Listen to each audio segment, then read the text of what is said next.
Ah, here we go again. So a few months ago, I made a 7 levels of Overwatch streamer video, which got a little bit of backlash, but I read through your comments and now I'm doing the YouTuber version. I'm obviously gonna forget some people, so I'll keep a pinned comment, adding in creators that I miss. Do note this is primarily about YouTube content, not necessarily streaming. Yes, stream content can be very entertaining YouTube content, but with YouTube, you can get some pretty high production quality that really makes certain creators stand out. Anyways, onto the first level. I'm gonna be pretty quick with this level because it's fairly uninteresting, but chances are this level is referring to you watching this video. At this level, the content being uploaded is predominantly play of the game stuff that you'd see on Reddit, pure gameplay videos on YouTube, or just random clips here or there. You can type in Overwatch montage, put the relevance filter to today, and scroll through the copious amount of content that struggles to find an audience, mainly because it lacks some other qualities that we'll talk about later. But hey, at least it isn't AI slop, which I'm chucking in here too, for obvious reasons hopefully. On to the next level. Now onto what I've called the clip dumpers. Mostly referring to high level players, or maybe even former pros, who just dump their clips as videos. Unlike the average montage, because of how good these guys are at the game, there is actually a reason to watch them. Common traits are that these guys are often DPS players, they're pretty high ranked or even former pros, and often get a few hundred to a few thousand views. Some good examples would be King, who's a current DPS player for Extinction, Charles, who's a high-ranked DPS player in EU, FDGod, who's not a DPS player but is a French main support for Team Peps, Evil, who's a French player for Quick Esports, or Ryan, who's a high-level tracer over in North America and was on Team Z, which low-key is a cold team name now because of Dispatch. To also give credit to Ryan, he also made content which would go on a higher level, but again that's to come later. The issue of course is everyone's made a clip dump already, even if you're really good at the game. Just type in Overwatch clip dump into Twitter, scroll down, and you'll see what I mean. If you're gonna make a clip dump or a montage, it really needs to stand out in production quality, or you need to do other types of content similar to Ryan. Anyways, on to the next level. Now onto level 3, the Sloppers. Before we get into specific creators, it's important to outline what I mean. I'm sure you've heard of the term slop content before. It's been used to describe a formula of highly digestible, forgettable content designed for the masses. YouTuber Terror outlined some of the common traits of slop, which are boring and uncreative visuals, reaction-based content or stuff that's directly built off someone else, a lack of new perspectives or ideas being brought to the table, and the videos aren't evergreen or rewatchable. It's similar to fast food or McDonald's, a comparison Terror made himself. An example of someone that I'd put here is Stylosa, who, no disrespect, but milking an 11-minute video out of some menial AI art spats would probably classify as slop. I'd also put Noob Hunter or Fresh Nuts here as well. Almost daily videos compiling and assorting a barrage of clips from various different streamers. Again, content that's built off someone else. Blizzard Guides do a very similar thing, but just on a weekly basis, with slightly higher production quality. I'd also put Noxylicious in here too, and hopefully the video on screen should be self-explanatory as to why. And this isn't necessarily a slant to these creators. Who doesn't like some fast food every now and then? You just wouldn't call it gourmet food, as Azalea Banks once puts. There are some possible honourable mentions here, like Emong, who does do daily uploads, but his content is pretty varied, so I personally wouldn't put him in here. The same could be said for Flats, but at least he's got some originality in his Bronze Reaction series. Fredo could also go in here too, because he does a lot of the same commentary style videos that Stylosa does. The main difference is that he's got some educational stuff in there, sprinkled in, which could bump him up a level. And the last person I'll mention is Samito, who does do reaction-based content, tier lists and rants, which I would classify as slop. But I also think it's unfair to dismiss some of his commentary as slop, especially when he's in the right. As you'll see, a lot of these creators could go up to the next level, so it's up to you as to how to categorize this content. Speaking of the next level, at level 4, I've decided to call this the streamer level, or the old guard level. The old guard refers to creators that have stuck with Overwatch for at least half a decade, if not probably longer. KellyGDH is a great example, known for his one tip for every hero series, his patch list breakdowns, alongside his Mythbuster series too. And a lot of the creators I just mentioned, Flats, Emong, Samito and Frido, could perfectly slot themselves here too. There's also news channels, Master Ian Gamer being the best example of that, making content on stuff that's relevant to the game. I did have a tough time deciding where to put Bro UAC because I could definitely see some people classifying his content as slop, but if I'm putting everyone else at this level, I think he should be here too. This level also encompasses most streamers who make YouTube content. These streamers often rely on a mixture of personality and game skill to drive the appeal of their content. The editing is often light, they probably specialize on 1 or 2 heroes, and the content is mostly taken from stream instead of being created from scratch. Derpy's a good up and coming case. One of the best North American tank players who's also got the ability to be pretty funny. Same thing goes with Alvocate, one of the highest ranked Genjis in Europe who you might already know from my #1 Genji video on. Aquamarine's a Junkrat specialist who you probably already know too, but speaking of Junkrats, Vulture definitely occupies that lane too. Mostly decently edited gameplay commentary from both creators, and Vulture could easily go up a level as you'll see. Other creators that would fit in this lane would be specialists on Hog like Six and Untold Salt, Genji specialist Hiku, Hitscan specialist and former pro player Defran, Sombra specialist Fitzy here, Ash specialist Warren, Widow specialist Kefri before Rivals, Bull specialist Chasm, Ana specialist ML7, and definitely a whole load more names, but again, you get the idea. To get to the next level, I'd include those that make educational content, like Get Quigged On, but more on that later. I also want to give a shout out to all the pro players making content. There's honestly too many to list, but notable names would be Infected on Team Liquid, Shri, who's also on Team Liquid, Ryan, who I mentioned a bit earlier, and Attack, who used to play for NRG Shock last year. Their upload schedule is relatively inconsistent because they're busy being pros, but the most successful guys here have got strong personalities that permeate through their content. I'm just killing myself. Infected, don't do it, man! What are you doing? I don't think there's 11 anymore, bro. Apply's a good shout here too, and I could definitely see some of you bumping him up a level. I also want to cover the podcasts. Group Up is one of the longest running Overwatch podcasts out there, which also has some of the biggest viewership too. They've kinda shifted to Marvel Rivals more recently, but I had to include these guys. Speaking of running for a long time, Platchat is definitely up there too, and while they did kinda decline when Sideshow and Bren went to Valorant, I think their effort to still go on and invite new creators is admirable. Uncoachable's been a more recent podcast that came out of the blue 2 years ago, featuring ex-pro coaches Commanderx, Christopher and Unter. Many see these guys as the replacement Platchats, and judging by their personalities and chemistry, it's not hard to see why. And the new podcast on the block is History in the Making, mainly featuring Derpy, Frankie P and Pirates. They cover a list of different topics relevant in the game, and they're not afraid to get a diverse guest list. Speaking of Pirate and Frankie P, I'd put them as honourable mentions, alongside Sunshine Breads. Frankie P mainly specialises in short form content, so obviously there's going to be a lack of long form stuff, and the same goes for Sunshine Bread as she prioritises streaming. Pirate is mainly a streamer too, so the content of him out there is mainly stuff that's clipped of him and put in a video. I've also got to mention SK, just that she's mainly just moved to Rivals as of recent.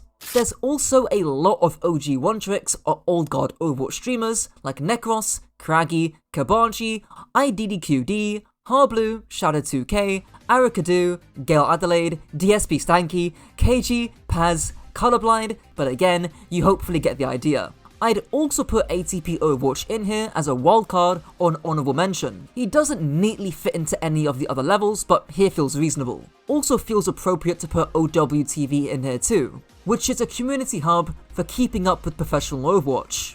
Greed EU occupies a similar lane as well as Abby AZK, predominantly discussion-based videos on relevant topics within Overwatch. And last but not least, I'm chucking Bullskunk in here, who's a smaller channel but puts in the effort to basically make an archive of semi-pro Overwatch. But now, on to the next level.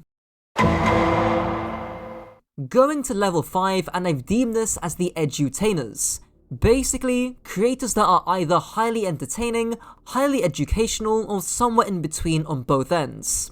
In that first category, we've got PGE, Aspen, SaltyPhish, BastionMain, and Sugarfree. Yes, most of their YouTube content is their stream stuff with extra polish. But the reason I'm putting these guys here is particularly because of their stand-up personalities, which usually results in higher view counts and stronger fan bases. Damn!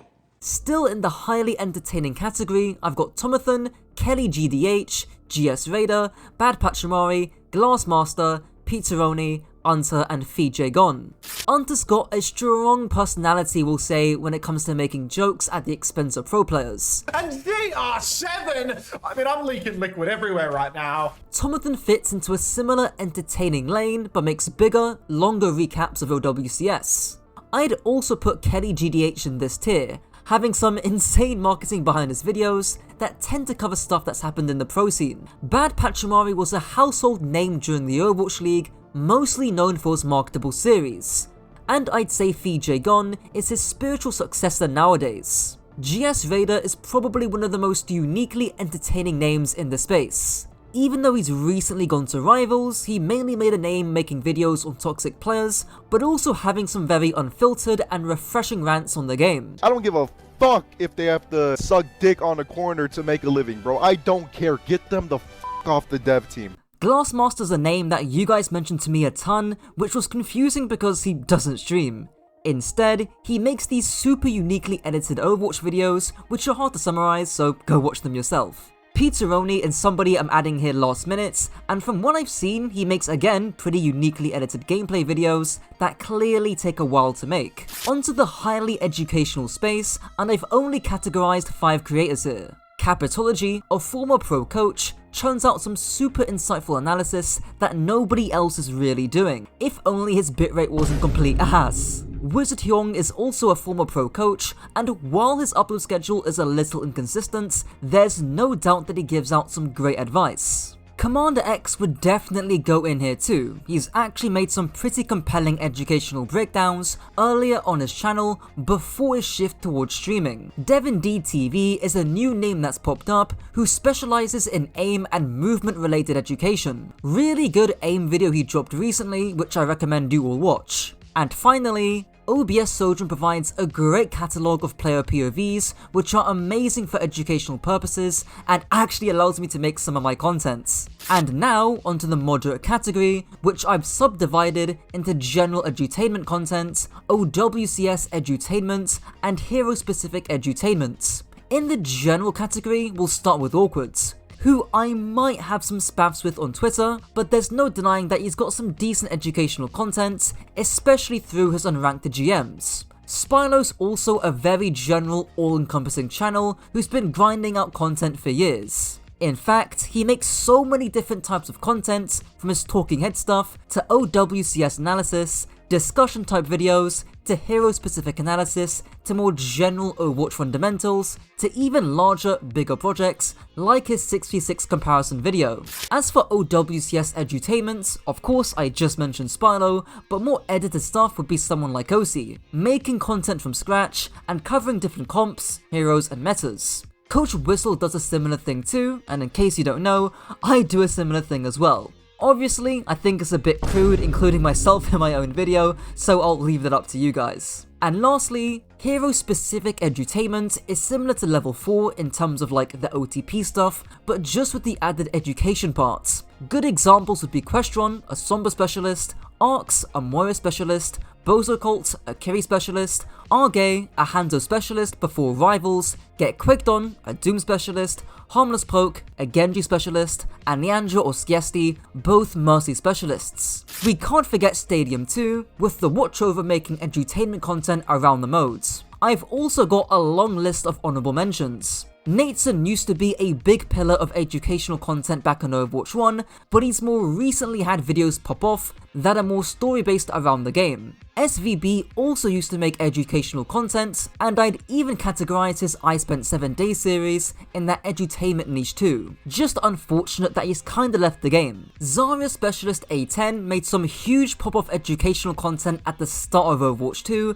but I assume he lost interest with the game. Trust Me was also in that niche too, making a ton of unranked GMs. Now he's gone to Rivals and recently came second in that game's big Ignite tournaments. Doomfist one-trick Brandito also made educational Doom content alongside more entertaining stuff, but unlike most players, he now spends his time going outside and rock climbing. I'd also chuck in Snipsy as an honourable mention. Obviously known for his Genji, he often had higher quality videos compared to his peers thanks to his editing. Level Uplifting was also known for great editing back when he made Overwatch content, but has more recently moved to variety. The real Kenzo also made a name for himself, farming streamer reactions and pulling millions of views. Nowadays though, he's gone to Rivals, polishing up stream content for YouTube. Zebras also farm streamer reactions on Doomfist as well as Cartifan, so I'd chuck them both in at this level. Last but not least, I feel like I have to mention Zilbrad and Muselk. In case you didn't know, these guys were peak entertainment from 2016 to 2018. I'd even chuck in Pyrocynical because he did have a few good Overwatch videos back in 2018 too. Sadly, most of his stuff is now slop content. Anyways, the next level is anything but.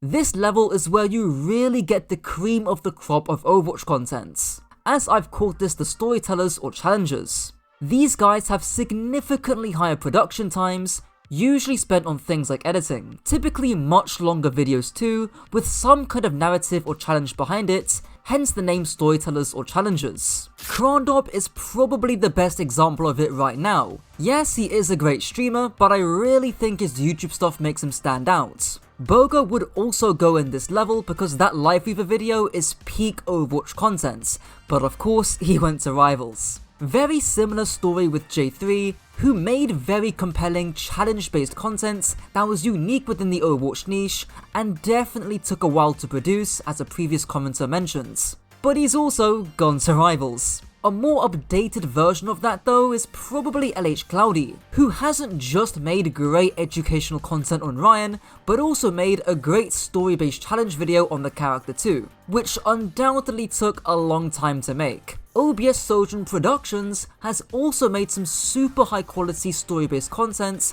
around pro players. Unfortunate that these videos don't get the viewership that they probably should. Special's also a great name to put in here too. The editing is just on a different level, and while he's made more rival stuff as of recent, I had to chuck him in here. How could I also not mention Frogger? There's a comment on my 7 levels video last time that mentioned how Frogger basically makes a cinematic universe, which is a pretty good summary of this level in general. Well edited, slick, and humorous story-based content. Yeetle also makes challenge-based content alongside some educational stuff too, but it's really the editing quality and polish that makes him stand out. I'd also give a mention to Crystal Rain, who adapts game shows to Overwatch. That Overthink video with over 100k views just shows how unique the content can be. I'd also couple in Ralph. While his side channel is something I'd put at a lower level, his main channel features these super detailed breakdowns, usually to do with game design philosophy, which I definitely know takes a long time to produce and also script. Speaking of production, I think nobody does that better than Popcorp, who's had a shocking level of consistency considering the quality of his content. As for honourable mentions, there aren't that many. I feel like I have to mention Redshell, who did have some insane editors to accentuate his stream personality. Sadly, he's kinda turned to Instagram real slop.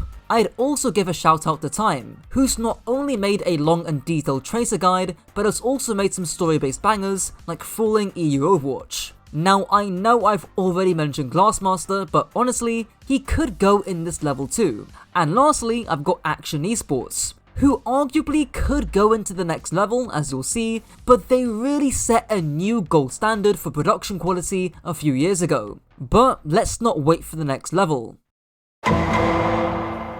Now onto the final level, the Pioneers. Leaving a legacy is probably the most important trait here, something that people will remember you for years. Very likely that creators in this tier have also gone past Overwatch 2. Marbler is a great example, pulling millions of views uncovering Overwatch's hidden mechanics, superseding the game to do a similar style but with other game titles like Portal. Super TF is also an obvious choice, pioneering that story-based style of Overwatch content with figures like Johnny G, while also superseding the game by doing more variety-based stuff. I would put him at a lower level if it wasn't for the fact that Super was kinda the first person to really do this style well. It's left a ripple effect that other creators like PGE, as well as many others, have followed in. I'd also say Jane pioneered the educational space in Overwatch. Some of the stuff he talked about was basically revolutionary at the time, but he was also known for his series like Guess My SR,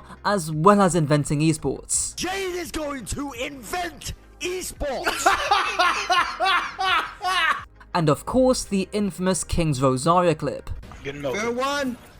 What the fuck, dude? Use your fucking grabs! Tomad is definitely a controversial name, and rightfully so. He was a terrible person before his death, but I'll leave people like J-Reg to talk about that. I don't think there's much argument that the quality of his Overwatch era was not only unmatched, but has inspired a ton of other creators a decade later. And he superseded that Overwatch era by going to different games, as well as becoming a personality. Seagull was kinda the first pioneer of the Overwatch montage, most notably through his Genji on Temple of Anubis. But also, his State of Overwatch videos garnered wide praise and set a ripple effect on Overwatch as a whole. XQC was a name I debated putting here, mainly because he's more of a streamer than a YouTuber, but there's no doubt that he superseded the game and is probably Overwatch's biggest success story. Besides, he's got a healthy back catalogue of YouTube content that's still pulled over 1 million views. And lastly, I've got 2 honourable mentions. Starting with Andrew JRT, mostly because of his Overwatch League video